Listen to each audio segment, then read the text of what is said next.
So for products where you've never been in the niche before, the product opportunity explorer is a big deal. And I will note that you have to be a brand owner in Seller Central to have access to that, Right.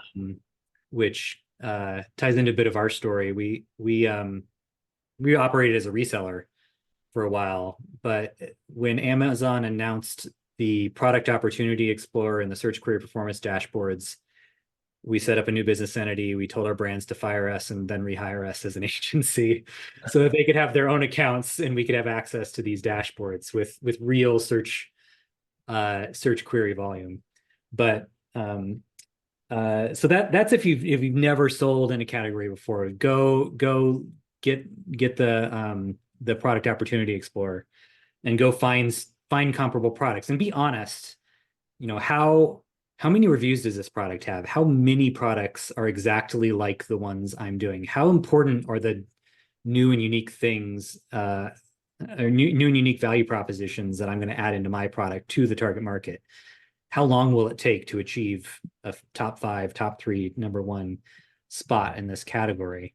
Some things are really hard, and and some things you build it and people come because it's so clearly a better value proposition than exists today. But that helps you find a comparable product. You even get Amazon even shows you the change in search volume over the last year. So even without selling a product, you can estimate a demand curve for the category.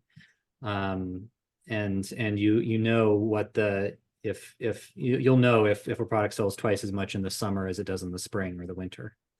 Yeah. But a lot of the new products we launch are very similar to products we've already sold in the past. Might be a new color of an existing product. We might have redesigned an existing product. And so in that case, it's making sure you understand what a good comparable product in your catalog is and copying it over. Now, if it's going to be on its own detail page instead of a variation, you probably need to you start at 0, ramp it up to where you think it's going to be, versus just adding in a new color to an existing variation where your sales will be at their long-term potential very quickly.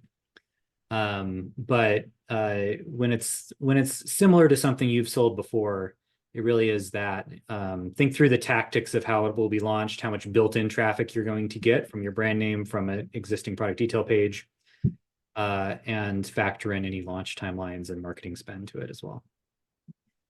Yeah, when it's new, that product opportunity explorer is extremely good for niche. But this, I mean, this is not subject of our discussion, but this really suggests that you have to have a solid strategy for keywords and what niche you want to be in, right? So without that, you can't really make use of it. So, but even if you have that, you're not going to be in just a single niche. You're going to be in multiple. So you have to analyze what product opportunity explorer shows in terms of total search volume, and also that conversion rate. Now, I'm glad you mentioned that conversion rate, because that is not the conversion rate on the clicks. That's the conversion rate on the search term, right? So it says if somebody searches by this term, what is the percentage that translates into purchases, right?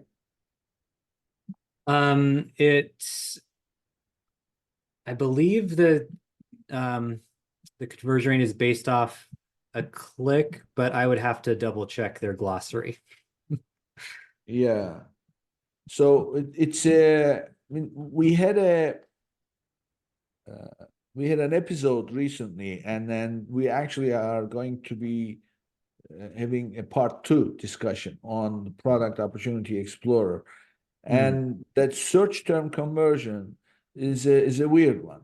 It's all about what kind of a conversion you are achieving on those search terms, not necessarily clicks, because it's a bit of a different approach. But anyway, it's definitely worth digging into. but Product Opportunity Explorer is by far is the best source to go. And then you look at the other thing, Nathan, that I use it for is, let's say that you're launching in a niche Mm, and it says that there are 31 products that mhm. are receiving all the clicks. So Yeah. you've got to be one of those 31, right? Yep. Yep. You can Yeah, design those strategies.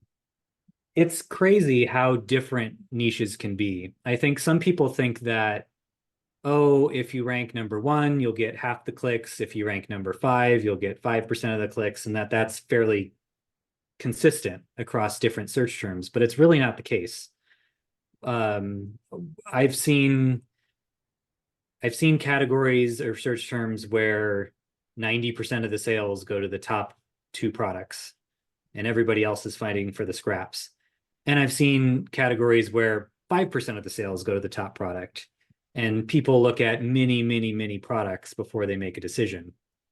A lot of those can vary with, low price products. People tend to buy or and products that people reorder frequently tend to be more weighted towards the top, whereas expensive, complicated niche products where there's a bunch of different ways to do the same thing or to do similar things but not the same thing, people tend to spend more time researching before they make a decision, and every option is different. So it really does, I really do look at that, how many products received the top 80% of clicks Yeah, metric yeah, tell me how much gravity is there at the top of the search results, and how important is it that I'm top five, or can I be on page one and have a business? yeah, yeah. Yeah, so I mean, this is a big deal, and the good news is you can download that report and then you can track it over time. And Yep. because looking at these reports, my main point every time is when you're looking at a report, you're gonna download, it's for a time frame. Doesn't Yes. mean anything. You're looking at a Yep. slice. So you need to read it to do a good job. You need to download the same report for the same time frames and then look at it over time. Yeah. Whatever it is you're looking at, look at it over time, right? Yeah, with search query performance, that's what we do because that's our traffic and impressions from our keywords, and we download it for every week and every month, and track our performance over time to tell us if we're getting more or less share basically of a category. Um, I don't do it for every type of data in Amazon because it's clunky. They don't have that data in an API, so they're if there's a piece of software that sells it to you, they're scraping it today. But but it's important enough, and those insights are valuable enough that it's worth the expense or the time to track how you're doing for your keywords over time.